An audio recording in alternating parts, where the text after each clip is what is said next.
Ladies and gentlemen, welcome back to the other side of the coin and welcome to your latest Chelsea news. Hard to believe a transfer like this is actually possible at Chelsea Football Club. At least if you look at the last few windows, a player like Anthony Gordon, it's very hard to believe that Chelsea current directorship, the ownership are actually going to do this. I know a lot of people already going to start typing away in the comment section, but means we got Caicedo for 115 million. We got Enzo Fernandez for 100 million odd or so, whatever the exact amount is. Look, those days are over. We're not doing that level of business anymore. And someone like Anthony Gordon, ladies and gentlemen, the word is in the streets that he's going for something around 80 million pounds. I'm pretty sure it's pounds. We're going to have a look at that. But look, before we get into the nitty-gritty of this news, whether this is PR or not, and all of that other sensationalism that goes around this particular news, I want to say this is a top player. This is an absolute top player, one of Newcastle's best. Makes me wonder, why would he leave Newcastle and want to join someone like Chelsea Football Club? I feel like Newcastle are probably a little bit ahead in their project. Everyone wants to talk about the P word project. And on top of that, as I said, he's a very good player. I wouldn't mind him at Chelsea Football Club one bit. One thing I really like about Anthony Gordon is he is hungry for goals. He's a winger that is absolutely hungry for goals. Whereas our wingers, I don't know if they're really hungry for goals. They like to dilly-dally around with the ball, then they end up making the wrong decision in the final third. If he was to come to Chelsea Football Club, he'd definitely be our best winger. There's no two ways about that. And he is a quality acquisition. I mean, Thomas Tuchel, when he was our manager, he really wanted Anthony Gordon to come to Chelsea Football Club, perhaps to play as a wing back because, we were deploying Callum Hudson-Odoi as a right wing back, if you guys remember. Someone like Anthony Gordon potentially might have played that. You never know. So Thomas Tuchel definitely was cooking something. Look, he's absolutely killing it in Newcastle. His stocks are very high. Yes, there's been a bit of injury concern in recent times, but overall, this player is a stupendous player. Now, let's check the latest news in regards to this. Chelsea and Arsenal are interested in Gordon. Newcastle have a price tag of around 80 million. I can see why he'd want to go to Arsenal. Arsenal probably more inclined to win the Premier League than us. I know a lot of people might banter and say that, oh, look, no way, Arsenal are the biggest bottle jobs. If anything, we're probably more destined to win the Premier League before Arsenal, and that might happen. But right now, if you're logically thinking, Chelsea Football Club, we're far away from winning the Premier League title, even though that is what my aspirations are next season. But that's not where we are as a football club. So Anthony Gordon potentially thinking about Arsenal, I can see that Arsenal need new wingers. I think they're done with Gabriel Martinelli and Trossard and so on and so forth. Maybe they might just become, squad players. Chelsea Football Club, similarly, we need him. Now, the thing is, I don't see this happening. I don't see this level of transfer, being thrown around. 80 million pounds. There you go. 80 million pounds is the price tag. I don't see this level of money being thrown around. And on top of that, the wages. What are his current wages? I'm pretty sure he's more than 100,000, maybe close to about 120, 130,000. I don't know the exact figures. We are capped at 150,000. Now, if we make Champions League football, does that entice Gordon to come to Chelsea Football Club? Will that allow him to earn a lot more? I don't know.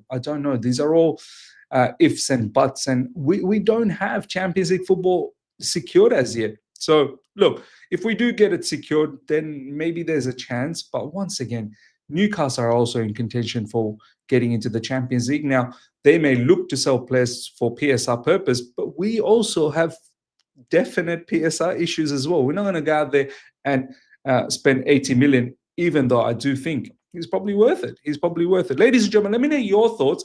Do you believe in this news? Do you think Chelsea Football Club are capable? Not capable. I think we're capable. But do you think this is probable? Do you think we're actually going to do this? Does recent dealings of our transfer window give you the belief that a player like Anthony Gordon can come to Chelsea Football Club? Let me know your thoughts in the comment section. Me personally, I don't think so. We're still linked with the likes of Garnacho, Jamie Gittins, all of these Mickey Mouse other wingers that are a tier below Anthony Gordon. I think we're more linked with them. We'll see what happens down the track. Now, I want to talk a little bit about Strasbourg, ladies and gentlemen. Andrey Santos, Petrovic, and Liam Rossignol over there.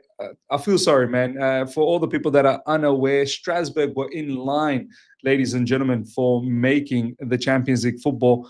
But it has been a royal bottle job on the last day of League, where Strasbourg needed a win to secure something, whether it's Europa League, whether it's Conference League, whether it's Champions League, but they ended up getting nada. Well, now they still have a chance as long as PSG win their French League Cup over there against, I can't remember a particular team, but looks like PSG will win that, which will then hopefully put Strasbourg in the Conference League position. But as you can see right now, Strasbourg, ladies and gentlemen, are nowhere. They haven't finished in European positions, 7th, and it has been a bottle job. The final 2 matches, I believe, against Angers, there you go, Angers and Le Havre. I hope I pronounced both of these teams correctly, but Strasbourg ended up losing to both Angers and Le Havre, and which has put Strasbourg in a predicament. And yes, a bottle job, a massive bottle job. But look, through all this bottle job, we can't disregard what this player has done, ladies and gentlemen. Let's get back into the latest news. Andrey Santos breaking. Blue coat midfielder Andrey Santos won the GFFN League Young Best Player of the Season, and rightly so. He's absolutely lit it up. He's been one of the best midfielders in Europe this season. There's absolutely no two ways about that. And in the final day against Le Havre, he actually scored. He was the first one to score and put Strasbourg to a 1-0 lead. But yeah, as I said, Strasbourg definitely bottled it. But big up to Andrey Santos. I can't wait to see him come back to Chelsea Football Club. I hope we don't sell him. Please, I truly hope we don't sell him. We need a player like Andrey Santos in our midfield next season. Hopefully we do make Champions League. I'm praying we make Champions League so we can have a lot of games to give to players like Andrey Santos. Obviously, Caicedo is going to be there. Romeo Lavia, we'll see what his fitness is like. Esugu definitely is going to be featuring for Chelsea. And then obviously we've got Enzo Fernandez. I think everyone else in the midfield, whether it's Ugochukwu or whatnot, I think they're going to be moved on and they're going to be sold. But Andrey Santos, I'm looking forward. Club World Cup, we'll get to see Andrey Santos. I want him to play every single one of the matches for us in the Club World Cup. I don't think we really need to utilize Enzo Fernandez and Caicedo till the latter parts of the competition. Hopefully we do go through the group stages, which I'm banking that we will. Andrey Santos, for me, plays every single one of those Chelsea matches, and I can't wait to see him play for us, score for us, assist for us, defend. He is an absolute blockbuster midfielder. George Petrovic received the Best Player of the Season award. Congratulations, Petrovic. This is for Strasbourg, Best Player of the Season award. I'm pretty sure it's for Strasbourg, no? Or is it Ligue 1 Best Player of the Season? Correct me if I'm wrong in the comment section. Is this League? No, I can see Strasbourg logo there. So this must be Strasbourg's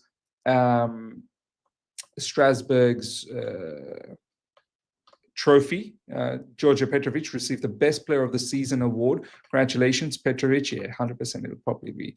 You'd think Dembele would win the Best Player of the Season. Yeah, this is for this is the Djordjevic's one. George Petrovic's one is for Strasbourg Best Player of the Season, and this actually is Ligue 1's Young Best Player of the Season. So Andrey Santos is not, for Strasbourg. This is Ligue 1's Best Player of the Season. So people need to understand how massive that is. But kudos to Petrovic as well. Massive kudos. You know what? At this point, look, I wouldn't mind him coming back to Chelsea. I know there was a moment where I was thinking, look, yeah, he's been doing well at Strasbourg, but is he still the answer for us? I want us to start competing for the Premier League title. Is he the answer for us? I had doubts that he was, but right now, look, the way he's handled this season for Strasbourg and the achievements he's had over there, it's been, you can't deny it, you can't ignore it. So I don't mind him giving him an opportunity at Chelsea Football Club to be the number one. Whether we're going to do it or not, that's a different story. What's going to happen to Robert Sanchez? What's going to happen to Jurgensen? A lot to think about. Once again, just like Andrey Santos, are we looking at perhaps to sell George Petrovic? And it's going to be chaotic if that's what ends up happening, and then we still end up with Robert Sanchez and Jurgensen being 1 and 2. Petrovic, I feel, deserves an opportunity to be Chelsea #1. Breaking: Strasbourg coach Liam Rossiner won the GFM League Manager of the Season. Huge accolade here for Liam Rossiner. Congratulations, Gaffer.